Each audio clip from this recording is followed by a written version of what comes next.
Welcome to Diary War Global, the channel that fearlessly plunges into the heart of the world's most defining conflicts, unearthing the raw, unfiltered stories of courage, sacrifice, and resilience that shape our collective future. Tonight, at 10:26 p.m. on Saturday, August 2, 2025, we invite you into the war-torn landscapes of Ukraine, where a Russian defector turned Ukrainian hero, Maximleian Caesar Andronikov, emerges as a symbol of defiance against tyranny. From the blood-drenched battlefields near Bakhmut to the strategic corridors of power in Moscow, the rearming might of Europe, and the absurdities of Russian propaganda, this is a saga of human spirit, tactical ingenuity, and the fragile hope for a free tomorrow. Prepare to be moved, shocked, inspired, and drawn into a story that could redefine the course of history. Let us introduce you to Maximleian Caesar Andronikov, a 51-year-old deputy commander of the Freedom of Russia Legion, a remarkable unit of Russian soldiers who have chosen to fight alongside Ukraine's armed forces against their own homeland's aggression. Once a fitness trainer in the vibrant streets of St. Petersburg, Andronikov's life was appended on the morning of February 24, 2022, when Russia launched its full-scale invasion of Ukraine. Awakened by the chilling news, he made a life-altering decision to defend Ukraine with arms in hand.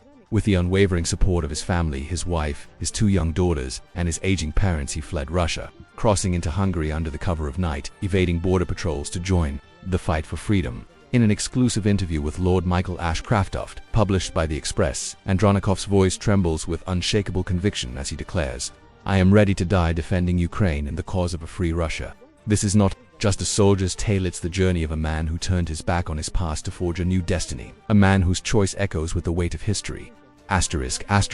Andronikov's resolve was forged in the crucible of war's harshest trials. For a grueling month and a half near the shattered ruins of Bakhmut, he led his legion through some of the most ferocious battles of the conflict. Under his command, they destroyed nearly 500 Wagner PMC fighters, mercenaries infamous for their brutal tactics, loyalty to the Kremlin, and a trail of destruction across Ukraine. The streets of Bakhmut, once alive with the laughter of children, became a graveyard of twisted metal and broken dreams, where Andronikov's leadership turned the tide. His voice, heavy with the memories of those encounters, cuts through the chaos as he condemns Vladimir Putin's regime. Putin is leading Russia into the abyss. For 25 years he has dragged his people down a road of poverty, decay, and ruin, stripping them of hope, silencing their voices, and chaining them to a future of despair. Despite multiple offers of Ukrainian citizenship, a path to safety, and a new identity, Andronikov refuses, clutching his Russian passport as a sacred vow. His mission is clear: to liberate his homeland from within, to see the day when Russia rises from the ashes of tyranny. His eyes burn with a purpose that transcends borders, a man driven by a vision of redemption that fuels his every step. Andronikov sees fragility in Putin's iron grip. He predicts the regime's collapse within months, perhaps a year, drawing a striking historical parallel to bolster his faith. In February 2022, the aggressor army neared Kyiv. He recalls with a steady voice, "It seemed just 3 days, and everything would be over, the capital would fall, and Ukraine would crumble." But a couple of months later, the enemy was fleeing in disarray, their confidence shattered by Ukraine's unyielding spirit. He believes Ukraine has passed its darkest phase, bleeding the invader dry with every skirmish, halting their advance with every ounce of courage. With a faith that steadies his soul, he asserts, "I am a Christian. I can say for sure that God is on our side.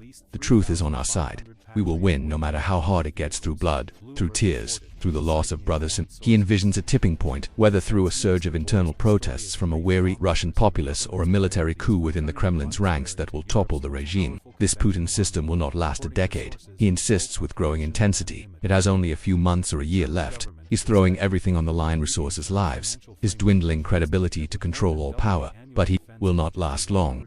Whatever the scenario, military or civilian uprising, we will overthrow this system and build a normal, civilized country. I am sure you will see all of this with your own eyes. His words hang in the air, a promise etched in the smoke of war, a prophecy that resonates with every listener.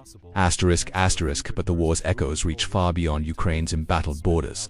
In Germany, a military renaissance is taking shape, a response to the shifting tides of global security.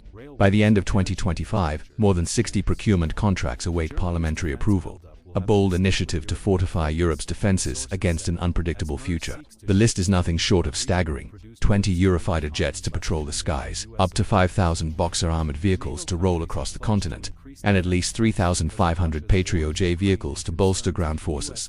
As reported by Bloomberg, citing well-placed sources, Defense Minister Boris Pistorius is at the helm, steering the Bundeswehr toward its ambitious goal of becoming Europe's most powerful conventional army, a force capable of standing alone if need be. On Wednesday, the German government is poised to greenlight a medium-term financial framework, more than doubling the annual defense budget to a colossal €162 billion over 4 years, a target to be reached by 2029, well ahead of NATO's 3.5% GDP benchmark set for 2035.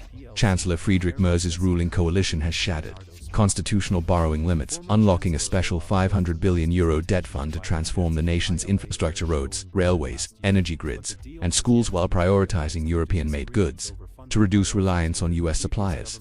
Amid growing concerns over a potential America First shift under a Trump presidency, Germany plans to invest over €15 billion in upgrading its satellite infrastructure, ensuring autonomy in military communications and intelligence, a move that could redefine NATO's dynamics.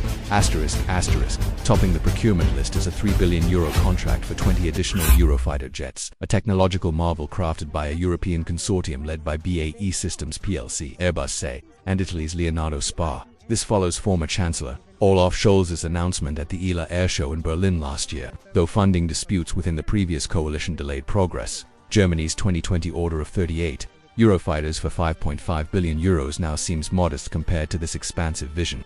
This build-up, driven by Russia's war in Ukraine and the specter of a less committed US defense posture, signals a continent arming itself for an uncertain tomorrow. Every tank, every jet, every satellite is a step towards self-reliance, a testament to Europe's determination to protect its own. This is the story of a war that tests the limits of humanity. Brought to you by Diary War Global at 10:26 p.m. on this historic Saturday, August 2nd, 2025.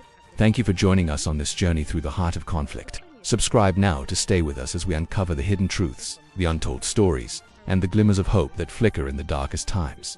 Share this video to amplify the voices of those fighting for freedom. Share it with your friends, your family, your community, and let's keep the dream of peace alive together. Comment below what inspires you most about this fight for a better world. We'll see you in the next chapter of Diary War Global, where the story continues to unfold.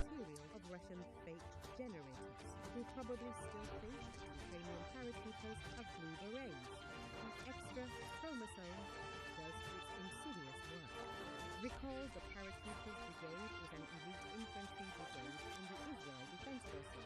The brigade is under the command of Central Command and is subordinate to the 98th Paratroopers Division, also known as Utzbach Ha'esh, a reserve service infantry division in the Israel Defense Forces. Soldiers of the Paratroopers Brigade wear a red beret and red boots. To distinguish themselves from other units, paratroopers wear tunic-style uniform shirts with a belt on top, in addition to the belt they wear on their pants. Selection tests for admission to the Paratroopers Brigade are held twice a year, in April and December. Candidates undergo various physical tests, such as running with sandbags